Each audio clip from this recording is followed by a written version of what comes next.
निपिन गली की वो सुनसान और अंधेरी रात, वो मिट्टी में सनी हुई थी, बेबस और डरी हुई। उसे कुछ याद नहीं था। उसकी मासूमियत और खूबसूरती देखकर मेरे मन में एक काला लालच आ गया। मैंने उसे अपनी बाहों में भरा और एक ऐसा झूठ बोला जिसने हम दोनों की जिंदगी बदल दी। तुम मेरी मंगेतर हो, मैंने फुसफुसाया, और उस पगली ने मुझ पर आंख बंद करके भरोसा कर लिया। लेकिन खुशियों का वो महल रेत पर बना था। एक दिन उसकी याददाश्त वापस आ गई। वो कोई आम लड़की नहीं, बल्कि एक रईस खानदान की वारिस और मशहूर बिजनेस टाइकून लियू रुयान थी। वो मुझे उसी पल छोड़कर चली गई, बिना किसी दर्द के, बिना एक बार पीछे मुड़कर देखे। मेरा वो 2.5 साल का प्यार और वो सारी यादें उसके लिए बस एक कचरा थीं, जिसे उसने अपनी जिंदगी से बाहर फेंक दिया। आज 2.5 साल बाद वो फिर मेरे सामने खड़ी है। कॉलेज का वो आलीशान हॉल, वो मंच पर बैठी है, करोड़ों की लाइब्रेरी दान करने वाली एक महान हस्ती बनकर। और मैं नीचे भीड़ में बैठा एक मामूली छात्र, जो अपनी गरीबी का फॉर्म भरने के लिए कतार में लगा है। वो चमक रही थी और मैं अंधेरे में गुम था। हमारे बीच फासला चंद कदमों का था, लेकिन मेरी औकात और उसकी रईसी के बीच एक गहरी खाई थी। इंटरव्यू लेने वाला उससे उसकी कामयाबी का राज पूछ रहा था। मैडम,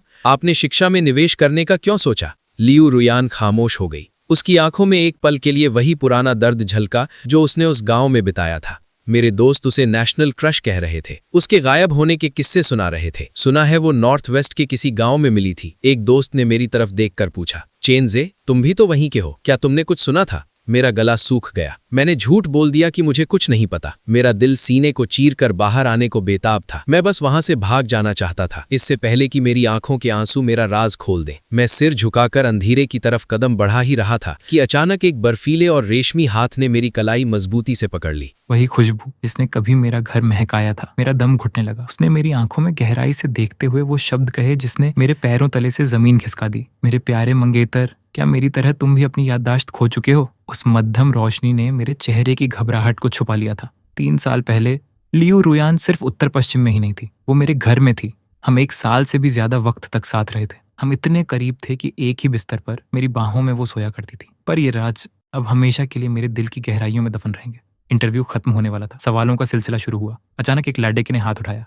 मिस लियू, सुना है आपका एक मंगेतर है और आपने उसका नाम अपनी कलाई पर गुदवा रखा है, क्या ये सच है? हॉल में सन्नाटा छा गया। ये आज के विषय से अलग है। ये आवाज यह नानजे की थी। वो उसके ठीक बगल में बैठा था, उसका असिस्टेंट, उसका बचपन का दोस्त। हाँ, ये सच है। टैटू मेरी नब्ज पर है। लियू रुयान ने अपनी आस्तीन ऊपर खींची। वहां एक शब्द लिखा था, जे। पूरा हॉल तालियों और शोर से गूंज उठा। यह नानजे वहीं तो बैठा था। उस जे का मतलब और कौन हो सकता था? यह नानजे ने भी शर्माकर अपना सिर झुका लिया, जैसे उसने इस बात को बिना बोले ही कबूल कर लिया हो। सब कह रहे थे कितनी परफेक्ट जोड़ी है, लेकिन मेरे अंदर कोई हलचल नहीं थी, कुछ भी नहीं। मैं बस किसी तरह वहां से भागना चाहता था। बैक स्टेज से गुजरते हुए स्टूडेंट यूनियन के प्रेसिडेंट ने मुझे रोक लिया। चेनजे, तुम सही वक्त पर आए हो। क्या गेस्ट के लिए वो कोट ले आओगे? मेरी तबीयत बहुत खराब है। उसका चेहरा पीला पड़े दे चुका था। मैं मना नहीं कर सका। लेकिन वो गेस्ट कोई और नहीं, लियू रुयान थी। वो अपने लंबे कदमों से बैक स्टेज की तरफ ही आ रही थी। चाहता था पर बहुत देर हो चुकी थी। उसने पलटी और सीधा मुझे देखा। उसकी नजरें मुझ पर आकर ठहर गईं। अगर मैं अब भागता तो शक होता, इसलिए मैं वहीं खड़ा रहा। आखिर मैंने चेहरे पर मास्क जो पहन रखा था, उसने अपनी भौहें सिकोड़ दी। क्या तुम भी यहीं के स्टूडेंट हो? मैंने बस खामोशी से सिर हिला दिया। तुम्हारा नाम क्या है? लिन। मैंने सिर्फ पहला अक्षर ही बोला था कि ये नानजे ने उसे पीछे की तरफ खींच लिया। वो उसे दूर ले गया। जब उसने मुद्द कर मुझे ढूंढना चाहा, मैं वहां से गायब हो चुका था। पर मैं ज्यादा दूर नहीं था। उनकी आखिरी बातें मेरे कानों में गूंज रही थीं। उसे मत देखो रुयान, वो नहीं है, लेकिन उसकी आंखें बिल्कुल वैसी हैं। अगर वो हुआ भी तो क्या? भूल गई? कैसे उसने तुम्हें धोखा देकर तुमसे एक मोटी रकम ऐंठी थी? मेरी पलकें झुक गईं। मेरा पूरा शरीर कांपने लगा। वो सही कह रहा था। मैं लालची था। मैंने ही लियू रुयान का सौदा किया था। मेरा असली नाम वांग चेनजे है। मैं उत्तर पश्चिम के एक ऐसे खौफनाक और गरीब गांव से हूं जिसकी तुम कल्पना भी नहीं कर सकते। गरीबी का वो आलम जहां बचपन में जब घर में अन्न का एक दाना नहीं होता था तो मेरी माँ दूसरों का फेंका हुआ सड्डा खाना उठा लाती थी। उन सड्डे हुए नूडल्स से रेंगते हुए कीधे निकाल कर हमें जिंदा रहने के लिए खिलाए जाते थे। उस भयानक दर्द और भूख ने मुझे एक ऐसा इंसान बना दिया था जिसने चंद रुपयों के लिए अपनी मोहब्बत को। मैं तब 17 साल का था। उस साल बर्फबारी कुछ ज्यादा ही खौफनाक थी। पहाड़ बर्फ से ढक चुके थे। तभी गांव के मुहाने पर मेरी नजर उस पर पड़ी, लियू रुयान। वो वहां बर्फ में सुन्न बैठी थी। उसकी आंखों में कोई भाव नहीं था, एकदम खाली। मैं उसके पास गया। क्या नाम है तुम्हारा? उसके होंठ कांपे, पर कोई साफ लफ्ज नहीं निकला। वो हकला रही थी। साफ समझ आ रहा था उसका दिमागी संतुलन ठीक नहीं है। मैंने मुद्द कर जाना चाहा, तभी उसके ठंडे हाथों ने मुझे कस कर पकड़ दचा लिया। उसकी आंखों में एक मूक भीख थी, एक तद्दब थी। मुझे पता था इस बर्फीली रात में अगर वो यहाँ रही तो सुबह तक वो जमकर मर जाएगी। हमारे गांव में हर साल शराबी ऐसे ही बर्फ में जमकर मर जाते थे। सच कहूं तो मैं इस मुसीबत में नहीं पड़ना चाहता था, लेकिन मेरी आंखों के सामने एक इंसान तड़प कर मर जाए, मैं इतना भी पत्थर दिल नहीं था। मैं उसे अपने घर ले आया। वो मुझसे कुछ साल बड़ी लग रही थी। मैंने उसे रुयान दीदी कहना शुरू कर दिया। हैरानी की बात यह थी कि उसके पास अपनी पहचान का एक भी सबूत नहीं था, जैसे किसी ने जानबूझकर उसका वजूद ही दुनिया से मिटा दिया हो। मैंने उसे उसके परिवार से मिलाने की बहुत कोशिश की, हर सरकारी दफ्तर के चक्कर काटे, पर कोई फायदा नहीं। उन रसूखदार कामचोर अफसरों को हमारी कहाँ परवाह थी। वो तो बस कुर्सियां तोड़ देते थे। घर जाओ और इंतजार करो, बस यही रटा रटाया जवाब मिलता। और ये इंतजार एक पूरे साल में बदल गया। वो पागल सी लड़की अब हमेशा के लिए हमारे घर का हिस्सा बन चुकी थी। पर क्या मैं सच में इतना नेकदिल था? नहीं, मेरा भी एक स्वार्थ था। मेरी माँ बहुत बीमार थी, उनका दिमाग काम नहीं करता था। बाद में कॉलेज जाकर पता चला कि उस लाइलाज बीमारी को अल्जाइमर कहते हैं। माँ की देखभाल, मेरी अपनी पढ़ाई और पेट पालने के लिए मजदूरी, मैं टूट चुका था। रुयान के आने से मुझे एक सहारा मिल गया था। वो जवान थी, ताकतवर थी। मैं चाहता था कि मेरे हिस्से की मेहनत वो करे, पर शुरुआत में वो हद से ज्यादा अजीब थी। उसे कोई काम नहीं आता था, हमेशा थकी थकी सी रहती, सिर्फ रोटियां तोड़ती और काम चोरी करती। एक दिन मेरे सब्र का बांध टूट गया। अगर तुमने ऐसे ही नखरे दिखाए तो मैं तुम्हें धक्के मारकर निकाल दूंगा, मैंने उस पर चीखते हुए कहा। वो बुरी तरह घबरा गई। तुम मुझे नहीं छोड़ डाल सकते। मैं तुम्हारी पत्नी हूं। हाँ, ये झूठ मैंने ही बोला था। मैंने उसे यकीन दिलाया था कि जिसने हमारे घर का खाना खा लिया उसे मुझसे शादी करनी पड़ेगी। ये मेरी मजबूरी थी।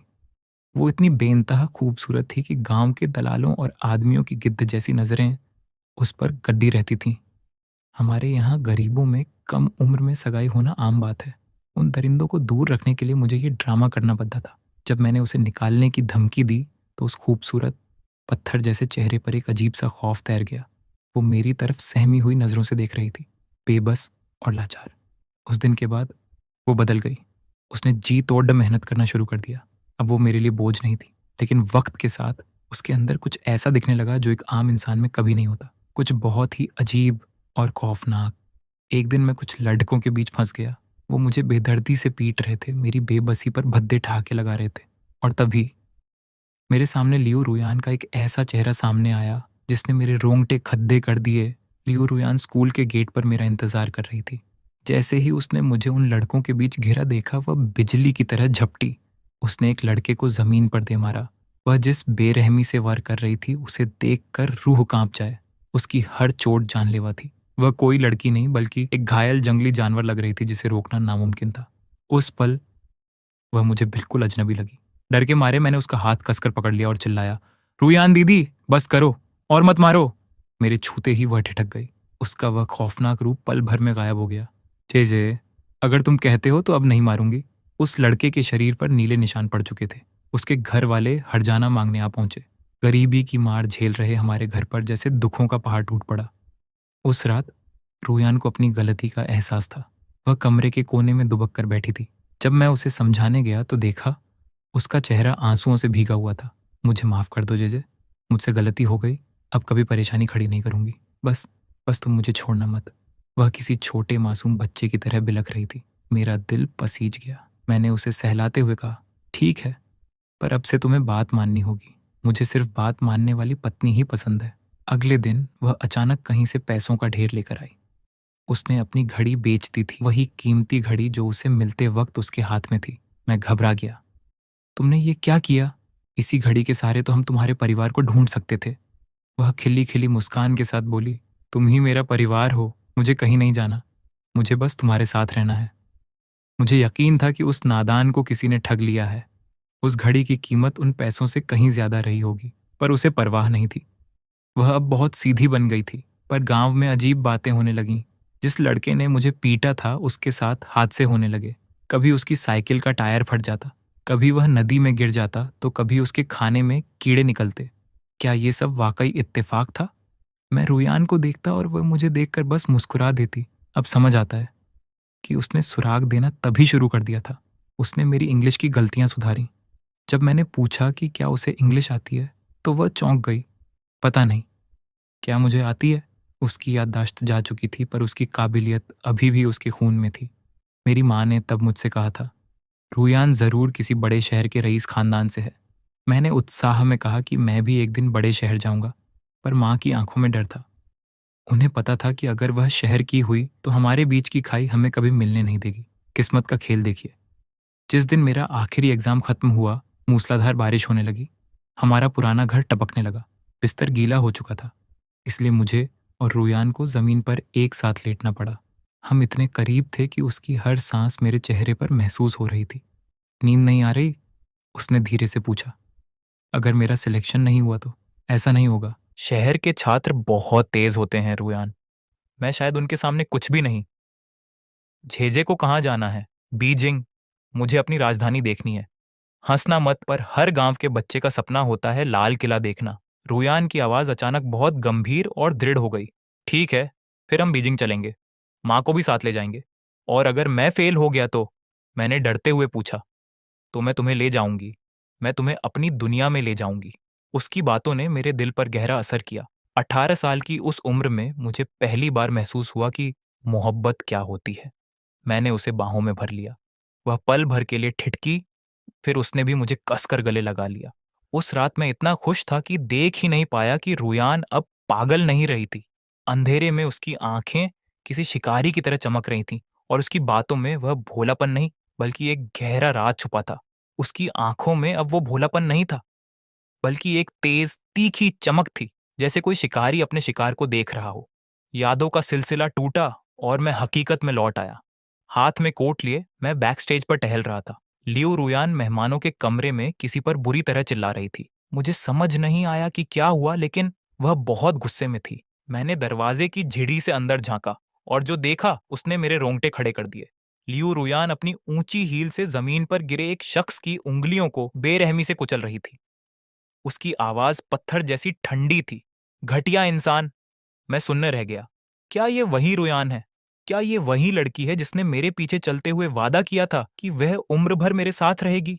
क्या ये वही है जो हर्जाना भरने के बाद दीवार के कोने में छुपकर रोई थी? शायद यही उसकी असलियत थी। बीजिंग आने के बाद मैंने बिजनेस मैगजीन्स में उसके बारे में पढ़ा था।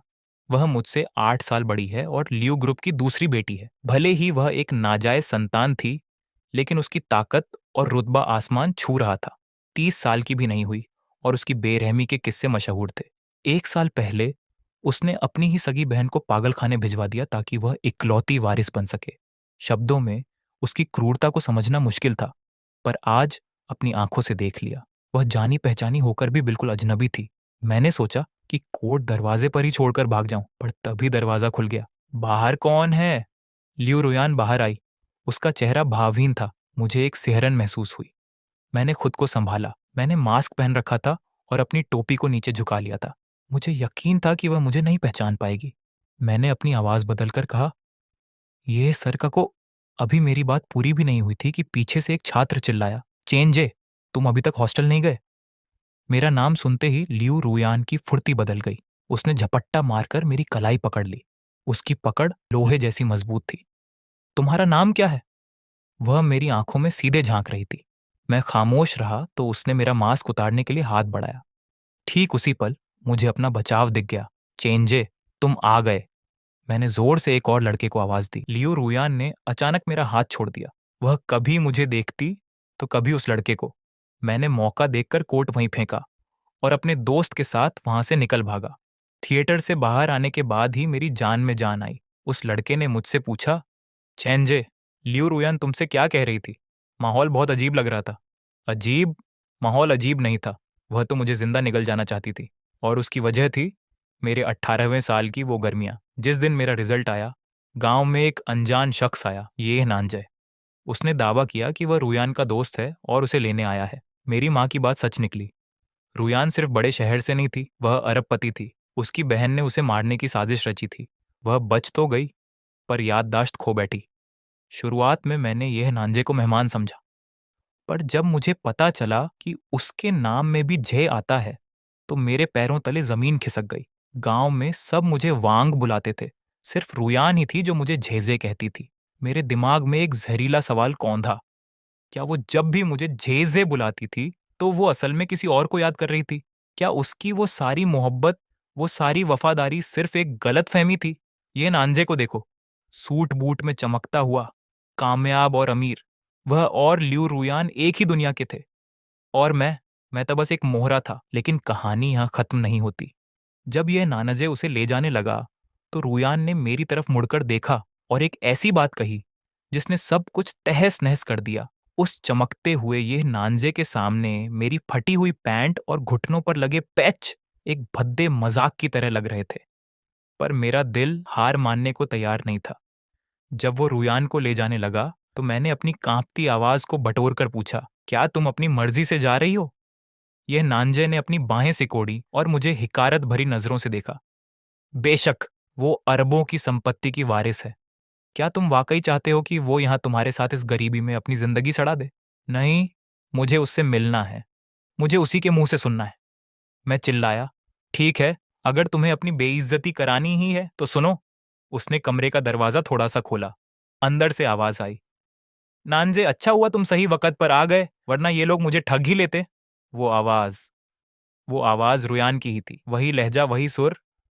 पर अब उसमें मेरे लिए कोई ममता नहीं थी। यह नांजे मुस्कुराया। सुन लिया, अब मैं इसे ले जा रहा हूं। और हाँ, ये रही तुम्हारी खामोशी की कीमत। उसने रुपयों का एक बड़ा बंडल मेरी तरफ उछाला। उम्मीद है दोबारा कभी अपनी शक्ल नहीं दिखाओगे। मेरा स्वाभिमान चीख रहा था कि इन पैसों को उसके मुंह पर मार दूं, पर हकीकत जालिम थी। मेरी माँ अस्पताल में मौत से लड़ रही थी। रुयान मुझे छोड़ चुकी थी। अब मैं अपनी माँ को नहीं खो सकता था। मैंने अपने आंसू पिए और अपने दिल को पत्थर बना लिया। सिर्फ इतने पैसे, ये तो बहुत कम है। अगर तुम चाहते हो कि मैं अपना मुंह बंद रखूं तो तुम्हें और कीमत चुकानी होगी। यह नांजे के चेहरे पर घृणा फैल गई। तुम तो बड़े नीच निकले। मैं समझ गया, तुमने उसे पनाह ही इसलिए दी थी ताकि आज सौदा कर सको, है ना? हाँ, मैं नीच हूं। अब जल्दी पैसे बढ़ाओ, वरना। मैंने उसे वहीं चुप करा दिया। मुझे एक मोटी रकम मिली। मैंने सब कुछ माँ के इलाज में झोंक दिया, पर मौत को कोई नहीं जीत सका। जिस दिन मेरा कॉलेज का एडमिशन लेटर आया, माँ की आंखों में आखिरी बार आंसू थे। बेटा, खूब पढ़ना। मेरी तरफ से लाल किला और तियानमेन तियानमेन जरूर देखना। मैं तुम्हें एक अच्छी जिंदगी नहीं दे पाई, मुझे माफ कर देना। वो उनकी आखिरी बात थी। माँ ने मुझे वो सब दिया जो उनके पास था। मैंने अपना नाम बदल लिया, वांग छोड़ दिया और माँ का सरनेम अपनाकर लिन जियांगजे बन गया। लियू रोयान, उस नाम को मैंने अपने अतीत के मलबे में दफन कर दिया। बीजिंग की सड़कों पर चलते हुए कभी कभी ख्याल आता कि ये वही शहर है जहां वो पली बड़ी है। पर क्या फर्क पड़ता है, हमारी राहें अब कभी नहीं मिलेंगी। लेकिन नियति को कुछ और ही मंजूर था। आज जब मैं स्टूडेंट यूनियन की मीटिंग में बैठा था तो प्रेसिडेंट के एक जुमले ने मेरे शरीर का खून सुखा दिया। दोस्तों, पिछली बार जब लियू रुयान यहां से गईं तो वो आप सबकी रेज्यूमे और बायोडाटा अपने साथ ले गईं। वो किसी को ढूंढ रही हैं। मेरा दिल सीने को फाड़कर बाहर आने लगा। क्या उसे पता चल गया है कि मैं यहां हूं? बायोडाटा यानी मेरा रेज्यूमे। उसके पास मेरा नाम, मेरी फोटो और मेरे गांव का पता, सब कुछ पहुंच चुका था। उस कागज के टुकड़े ने मुझे उसके सामने बिल्कुल नग्न कर दिया था। मेरा हर राज अब उसके हाथों में था। फिर भी मेरा दिल एक झूठी उम्मीद लगाए बैठा था। लियू रुयान के पास आज दुनिया की हर दौलत है। वह मुझ जैसे एक मामूली छात्र के पीछे क्यों आएगी? मीटिंग खत्म हुई। हम सब एक एक करके बाहर निकलने लगे। तभी मेरे आगे चल रहा लड़का अचानक ठिठक गया। उसके चेहरे पर हैरानी थी। क्या हुआ? मैंने पूछा। मैंने सिर उठाकर सामने देखा और मेरा खून जम गया। लियू रुयान गलियारे की दीवार से सटकर खड़ी थी। मैं पलटा और भागना चाहा, पर उसकी आवाज ने मुझे जमीन से कील की तरह ठोक दिया। लिन जियांगजे, बहुत वक्त हो गया। वह मुझे एक ऐसे आलीशान रेस्टोरेंट में ले गई जहां एक डिश की कीमत मेरे पूरे महीने के खर्च से ज्यादा थी। वह खुद कुछ नहीं खा रही थी, बस मुझे खाते हुए देख रही थी। मैंने भी कोई दिखावा नहीं किया। जब मौत सामने खड़ी हो तो कम से कम पेट भरकर मरना बेहतर है। काफी देर की खामोशी के बाद वह बोली, मुझसे छुप क्यों रहे हो? दोबारा मिलने के बाद यह उसका पहला सवाल था। मैंने केकड़े का एक टुकड़ा चबाते हुए ठंडी आवाज में कहा, मिस लियू, आप मजाक कर रही हैं। मैं एक गरीब स्टूडेंट हूं और आप एक साम्राज्य की वारिस। हमारे बीच कोई रिश्ता नहीं है। कोई रिश्ता नहीं है। बहुत खूब, उसने कुर्सी पर पीछे झुकते हुए कहा। यह शहर का सबसे महंगा रेस्टोरेंट है। यहाँ आने वाले हर शख्स को मैं जानती हूँ। आज यहाँ सबने तुम्हें मेरे साथ देख लिया है।